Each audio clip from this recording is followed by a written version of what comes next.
Hey guys, it's Ryan G. Wright here with DoHardMoney.com, coming to you with a question of the day.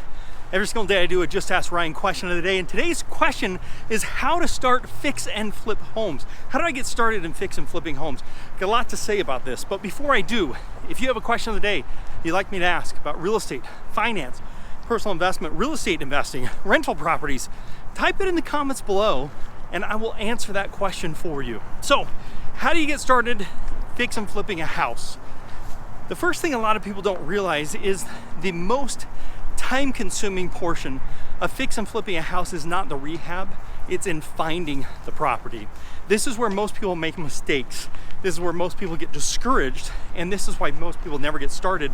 They just think it's going to be easy to find a property. And if you develop a system and use technology and software, if you know how to target, you know how to do some marketing, it can be easier, but it's not just easy. So that's the first part of that. The second part is what makes or breaks the deal is the rehab. The price you get on the property and the rehab that you do on it. And that's where a lot of people get into trouble. Most people overestimate what the value of the property will be once it's fixed up, and they underestimate the amount of rehab that's going to be necessary and the prices that are required to get that property rehabbed. So once you have found a good deal, which you need to put your marketing system in place, which by the way, if you need some help with that, check us out over at DoHardMoney.com. Once you've found that great deal, negotiated it, now you need to do all the preparation. A lot of people wait until they buy the property to then figure out exactly what they're going to do to it. Nothing could be worse. That's absolutely the wrong direction to go on this. The first thing you want to do is get your budget together. And the way that you do that is working directly with a general contractor. I recommend getting 3 general contractors' bids because the lowest bid is not necessarily the one you should take, because there's more than just price. Quality becomes such a big consideration as you're dealing with general contractors. Are they going to get the quality of workmanship that's necessary?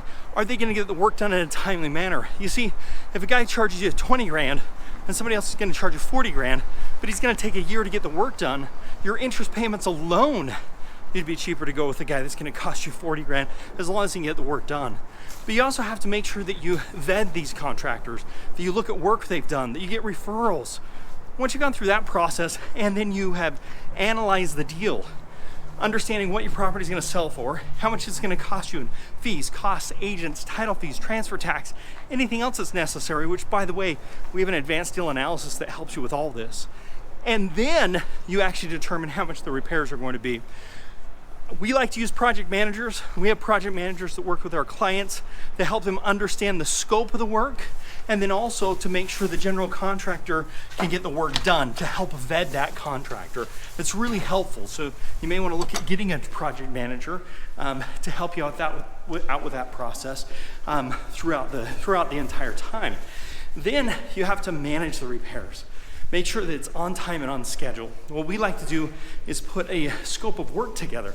And that scope of work actually outlines what's going to be done, when it's going to be done, and outlines every single price. It's a big mistake I see a lot of people make. Then you have to hold your contractor accountable to make sure he gets the work done in the time period he says, to the quality of workmanship that's required. That comes down to seeing the property on a regular basis, inspecting the quality of workmanship that's been done, and having constant conversations with your general contractor to make sure they're getting the work done on time and on budget. I'll tell you right now, there's been a lot of great deals that turn into poor deals because of the way that the general contractor did the work. So, in synopsis, if you are looking to start fix and flipping, step 1 is find a good deal. You need to put a marketing system together. You need to know what you're doing, use some technology. Number 2, you got to make sure you value the property correctly. With our Investor's Edge, you can access the multiple listing service in most states, so you can value that property. Step 3 is make sure you go in there with a great plan for the project management, the work that needs to be done, have multiple general contractors.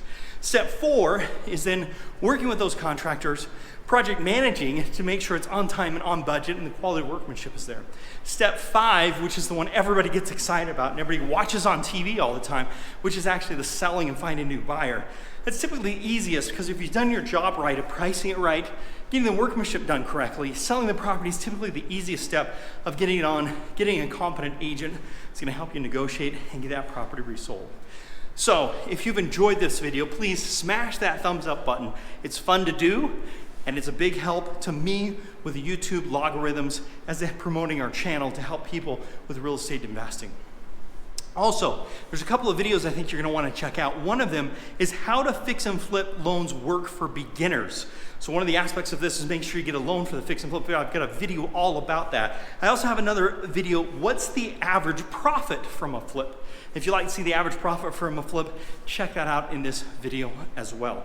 If you'd like some help in real estate investing, finding properties, valuing properties, using some softwares, check us out over at dohardmoney.com. We may be able to help you out in getting started or scaling real estate investing. Otherwise, make it a very profitable day, and bye for now.